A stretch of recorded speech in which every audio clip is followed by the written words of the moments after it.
अस्सलाम वालेकुम नाज़रीन। अली तरीन ने पीसीबी पर और पीएसएल इंतज़ामिया पर जवाबी चढ़ाई शुरू कर दी और इस जवाबी चढ़ाई में नुकसान किसका हो रहा है? बुनियादी तौर पर इन दोनों में से कौन इस वक्त गलती पर है और कौन है जो दुरुस्त है, जो सच्चे रास्ते पर है? जनाब, जानना बड़ा ज़रूरी है।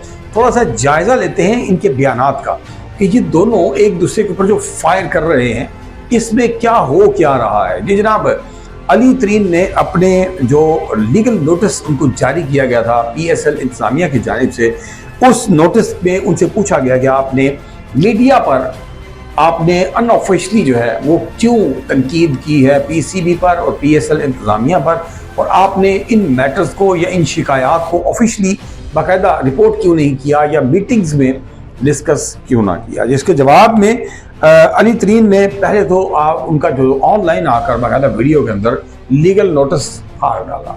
जी जनाब, फाड़ने के बाद उन्होंने साथ ही जवाब भी जमा करवा दिया। मेरी समझ से ये बात ये मुतज़ाद है, यानी पहले आपने लीगल नोटिस फाड़ दिया, आप उसको फाड़ने का तो मतलब ये है कि आप इसको कोई अहमियत नहीं समझते, इसको कोई इसकी वैल्यू नहीं है, आपने इसे कंसीडर ही नहीं किया, और साथ ही उसका आपने जवाब भी जमा करवा दिया। अगर जवाब भी देना था तो फिर उसके फाड़ने का या इस हद तक का कोई मकसद नज़र नहीं आता।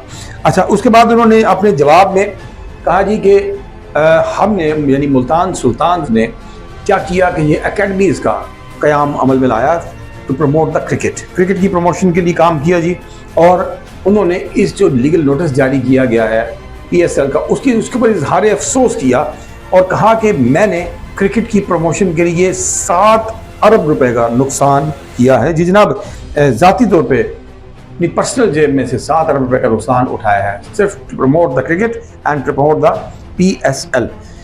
उसके बाद उन्होंने कहा जी कि तामीरी तनकीद जो है ये उनका जुर्म बन गई है और पीएसएल इंतज़ामिया की ये कमज़ोरी है कि वो इस तामीरी और अच्छी तनकीद को बर्दाश्त नहीं कर सकी। तो उनको सवाल जवाब के लिए तैयार रहना चाहिए था और उनका जो है ये जवाब था कि पीएसएल की इंतज़ामिया जो है वो फ्रीडम ऑफ एक्सप्रेशन को, इजहार राय को नहीं अच्छा समझती और उसने जो है वो आज़ादी राय हमें नहीं दी है, हमारी तनकीद को नेगेटिव वे में लिया है। अब अली तरीन साहब, अगर अल्लाह आपको मज़ीद इज़्ज़त से नवाजे, आप जो है वो ऑफिशियल वे पर क्यों नहीं चले? मेरा तो आपसे ये सवाल है।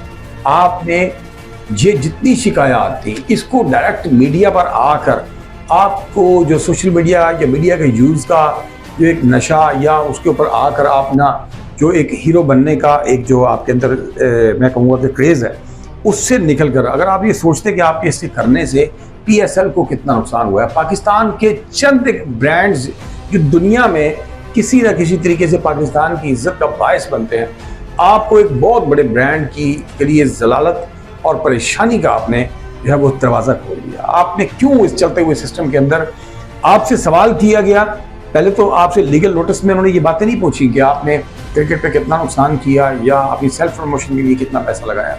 यहाँ पर सवाल आपसे किया गया था कि आपने मीडिया का यूज़ क्यों किया, आपने डायरेक्ट आकर ऑफिशियली मीटिंग्स में बैठ कर बात क्यों नहीं की। तो आपने सवाल गंदम और जवाब चना, आपने नोटिस फाड़ कर और दाएँ बाएँ की बातें करना शुरू कर दी। सर, आप अभी भी नहीं जवाब दे पा रहे, आप जवाब दीजिए कि आपने पीएसएल की साख को नुकसान क्यों पहुंचाया। आपने इसको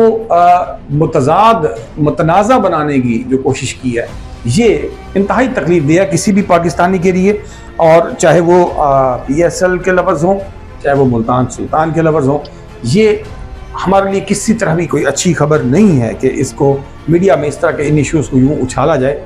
ये तमाम इंडोर बैठ कर मैटर्स हल किए जा सकते थे, आप हर मीटिंग का हिस्सा बन सकते थे, आप रिटन फॉर्म में देते, उस रिटन फॉर्म का आपको किसी किस्म का कोई जवाब ना मिलता, उसके ऊपर आप ज़रूर जो है वो उसके ऊपर फिर बात करते अच्छे लगते थे कि मैंने कहा लेकिन किसी ने तवज्जो नहीं दी। आप कहते हैं कि मैं मीडिया के थ्रू जो है ना वो तनकीद करूँ और मेरी बातों के ऊपर जो है उसको इंतहाई सीरियस लेते हुए उसके ऊपर एक्शन किया जाए, ये मेरे हिसाब से बिल्कुल आपका गलत जो है वो तरीका है। अभी भी वक्त है, अभी भी ऑफिशियल टेबल पे आ जाइए। और ये जो आप मुल्तान सुल्तान को खुदा न खास्ता पीएसएल से आउट करने की बातें शुरू हो गई हैं और ये किसी तरह भी अफोर्डेबल नहीं है पीएसएल के लिए और पाकिस्तान के लिए और पाकिस्तान क्रिकेट के लिए। तो जनाब, हमारी दुआ है कि अल्लाह ताला ये तमाम लोगों को, इन लोगों को मेन जो मरकजी हमारी साख है, जो हमारे मुल्क की इज्जत है, उस पर तवज्जो देने की हिदायत अता फरमाएं। जनाब, अगर आपने अभी तक उर्दू जायज़ा को सब्सक्राइब नहीं किया तो जुड़ जाइए हमारे साथ और आइए हम मिलकर क्रिकेट न्यूज़ को और क्रिकेट को आगे बढ़ाते हैं। अपने मेज़बान डॉक्टर फैसल जहां को दीजिएगा इजाज़त। अल्लाह निगहबान।